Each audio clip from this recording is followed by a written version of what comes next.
Himpilang walang kinakatigan. Mata ng bayan, boses ng katotohanan. DWBS 621 sa talahipitan ng inyong mga radyo.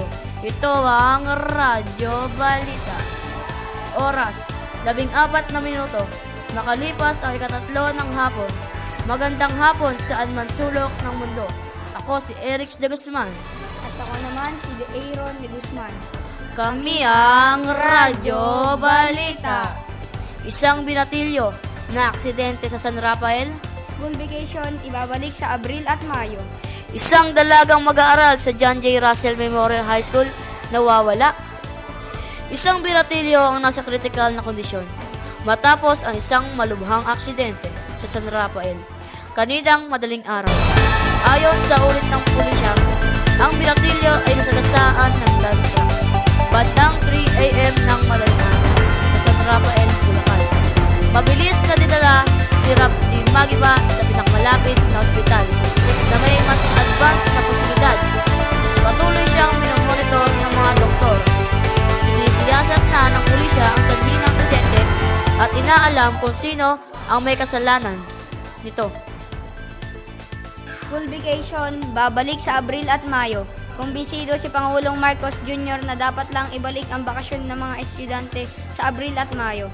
Dahil sa matinding init ng panahon, kaya naman hinihingi ngayon ng Pangulo sa DepEd o Department of Education ang konkretong plano nito upang matupad na ang pagbabalik sa dating academic calendar. Patuloy ang paghahanap ng mga otoridad kay Samantha Tapang, isang 14 anyos na mag-aaral sa John J. Russell Memorial High School na nawawala mula noong ika-13 ng Enero. Huling namataan si Samantha sa banyo ng Sibul at mula noon ay hindi na makontak ang dalaga. Inilarawan ng magulang ang suot ng dalagang ito. Ito ay naka-PE uniform at asul ang kulay. Nananawagan ang pamilya sa publiko na makapag-unayan sa kanila o sa mga otoridad kung ito ay nakita. Kapag kintab na sahig ang pag-uusapan, dito ka na sa number 1, Star Wax Floor Wax. Kintab ay Todo Max. Kapag kintab ang pag-uusapan, dito ka na sa number 1, Star Wax Floor Wax. Kintab ay Todo Max.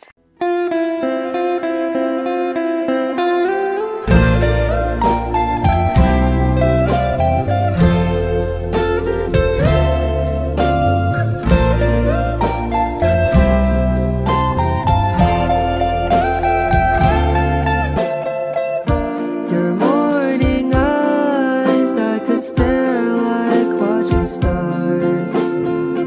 I could walk you by an hotel without a thought. You'd be mine, would you mind if I took your hand tonight? No, you're all that I want inside. I imagine we fell in love on that under moonlight skies with you. I think I'll picture us here with the waves, the ocean's colors on your face. I'll leave my heart with your air, so let me fly with you. Will you be forever with me?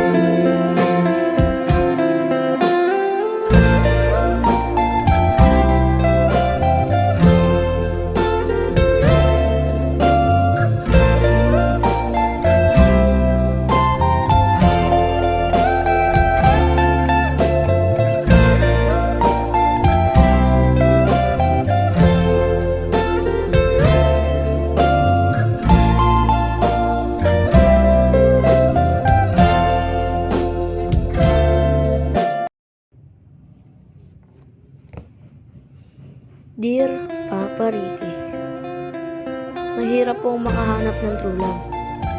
Pero isang araw, habang ako'y naglalakad, ay nakabunggo ako ng isang lalaki. Pagtingin ko sa kanya, ay bigla na lang ako nahulog sa kanya at tuminto ang tibok ng aking puso. Na para bang ako'y natulog. Siya po ay si MJ. Ewan ko ba kung bakit agad ako nahulog sa kanya. Nung nakita ko siya, ay para bang naniwala na ako sa true love.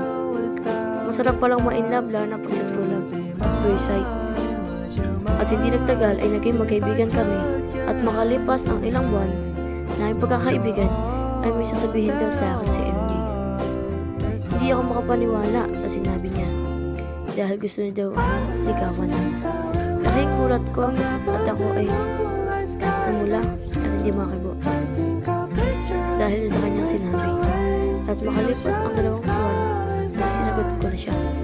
Pero parang may umanak sa aming dalawa at ako ay parang nagselos at nagtampo.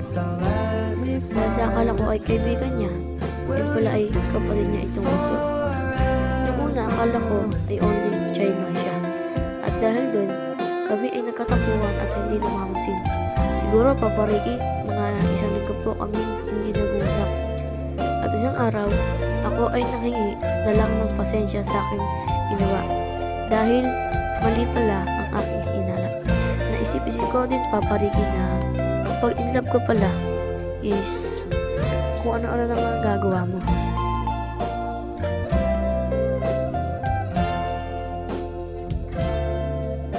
My love will always stay by you.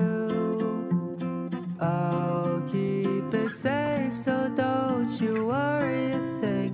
I'll tell you I love